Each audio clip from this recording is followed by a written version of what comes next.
Kredito pinjol ilegal. Kalau kalian nggak bayar di aplikasi Kredito ini, apakah aman 100%? Yuk kita bahas, cek faktanya seperti apa. Oke, kalau ngomong ilegal dan legal, sebenarnya kalian bisa cek sendiri ya di data fintech, daftar fintech yang udah dikeluarin OJK beberapa periode tertentu gitu ya.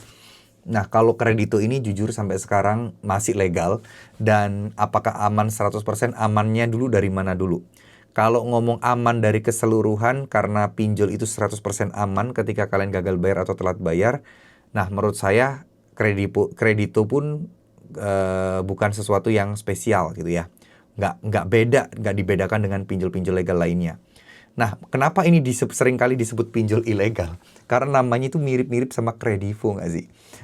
Ya berasal dari kata-kata kredit lah ya, terus tambahin O, Kredito. Nah kalau Kredivo kan dia namanya lebih terkenal, pinjolnya lebih besar, perusahaannya lebih gede lah ya. Nah makanya dianggap Kredito ini mirip-mirip, sebenarnya nggak juga sih, semuanya ngambil dari kata dasar kredit gitu kan. Nah buat teman-teman yang gagal bayar atau telat bayar di aplikasi Kredito ini sebenarnya simpel aja sih teman-teman.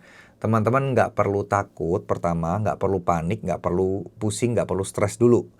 Lakukan aktivitas seperti biasanya, karena seperti yang kita tahu, semua pinjol legal aman. Aman ini dalam artian nggak akan ada kekerasan, nggak akan ada sebar data, nggak akan ada dipermalukan di depan umum, nggak akan dipenjara, itu yang paling penting. Banyak orang yang ketakutan soal hukum.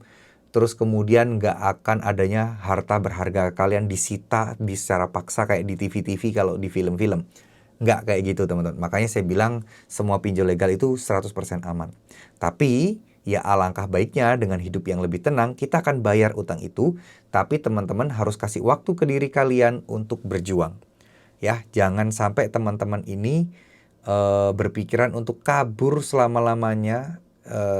Tapi teman-teman di dalam hati kecil kalian masih keganggu dan punya perasaan yang nggak tenang. Nah, alangkah baiknya kita bisa tenang. Bener nggak? Kalian cukup bekerja lebih keras, cari penghasilan tambahan, cari kerja sampingan apapun itu, sisihkan sebagian uang kalian, niatkan untuk bisa melunaskan utang kalian, dan teruslah berdoa. Mudah-mudahan rezekinya dipermudah sama Allah, sehingga masalah pinjol kalian beres, kemampuan finansial kalian pun juga meningkat.